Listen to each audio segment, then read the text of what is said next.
না শবে বরাতের রাত্রি? রাসূল বলেছেন এই রাত্রে মানুষকে মাফ করে। যদি ভাইয়ের সঙ্গে সম্পর্ক খারাপ থাকে, আপনি ভাইকে নিয়ে আজকে এক প্লেটে ভাত খান, এর বদলেতে আল্লাহ আপনার জীবনের গুনাহ মাফ করে দিবেন। আপনি মায়ের কথা শুনেন না, মায়ের কথা শুনেন না আপনি। আমি জানি আপনি আপনার মায়ের কথা শুনেন না, মাকে অনেক কষ্ট দেন। আজকে শবে বরাতের রাত্রিতে রাসূল বলেছেন জীবনের গুনাহ মাফ হয়। আজকে আপনি আপনার মায়ের পা ধরে মাফ চেয়ে আল্লাহর কাছে বলেন, আল্লাহ মায়ের কলিজায় যত আঘাত দিয়েছি আজ থেকে আর কোনো আঘাত দিব না। মা যদি দুই চোখের দুই হাত যদি উঠায় যদি দোয়া করে যে আল্লাহ তুমি আমার সন্তানকে মাফ করে দাও, মায়ের চোখের পানি পড়তে দেরি হবে, আপনার জীবনের গুনাহ মাফ হতে দেরি করবে না। আপনি এগুলা করেন, এগুলো আপনার জন্য গুরুত্বপূর্ণ, আপনার দিনের জন্য গুরুত্বপূর্ণ, ইসলামের জন্য গুরুত্বপূর্ণ। নামাজে আসেন, মা বাবাকে ভাইয়ের সঙ্গে মিল হয়ে গেলেন, মায়ের সঙ্গে মিল হয়ে গেলেন, বাপের সঙ্গে জমি নিয়ে ঝগড়াঝাটি মারামারি কাটাকাটি, বাপের সঙ্গে মিল হয়ে যান। বাবা দোয়া করলে বাবার দোয়া মায়ের দোয়া 100% কবুল, কোন পীর সাহেবের দোয়া 100% কবুল না। আমারে 1 কোটি টাকা দেন, আমি দোয়া করি, কোরআন শরীফ চিবায়ে খায়ে দোয়া করলাম, দোয়া কবুল না।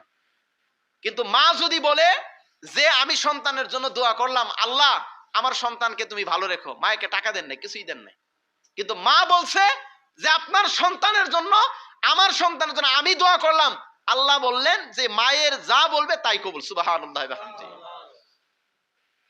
কাবা শরীফের একজন ইমাম নাম হলো কালবানি। নাম কি? কালবানি।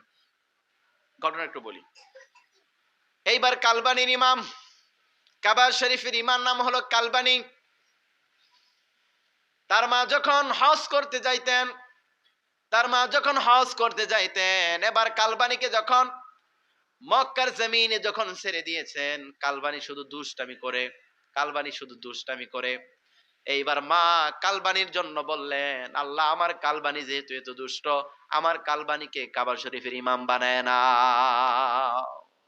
সুবহানাল্লাহ বলবেন না? আচ্ছা আপনারা বলেন তো এই দোয়াটা কি কবুল হইছে? আপনাদের কি মনে হয় কবুল হইছে? তাহলে যদি বিশ্বাস না হয় তাহলে বলি, আজকে ইউটিউবের ভিতরে সার্চ দিবেন, দিয়ে লিখবেন কালবানি কাবা শরীফের ইমাম, তার জীবনী পড়ে দেখেন কালবানি তিনি নিজে বলেছেন যে আমি এত দুষ্ট ছিলাম, আমার মা শুধু আমার জন্য বলতেন আমি এতই দুষ্ট, আমাকে যেন কাবা শরীফের ইমাম বানায় দেয়। জগৎ সময় চলে গেছে, বয়স হয়েছে, আল্লাহ কাবা শরীফের ইমাম হিসেবে কবুল করেছেন। জীবিত এখনো আছে, আপনারা খবর নেবেন। এটা হলো জিন্দা প্রমাণ। বাবা যদি ভালো দোয়া করে ভালো, আর যদি মা যদি কখনো বলে তোর জীবনটা যেন নরক হয়ে যায়, বরবাদ হয়ে যায়, তাহলে সেটাই হবে, কোনো সন্দেহ। এখন সেই মায়ের জন্য দোয়া করব। কার জন্য দোয়া করব? সেই মায়ের জন্য দোয়া করব, বাবার জন্য দোয়া করব।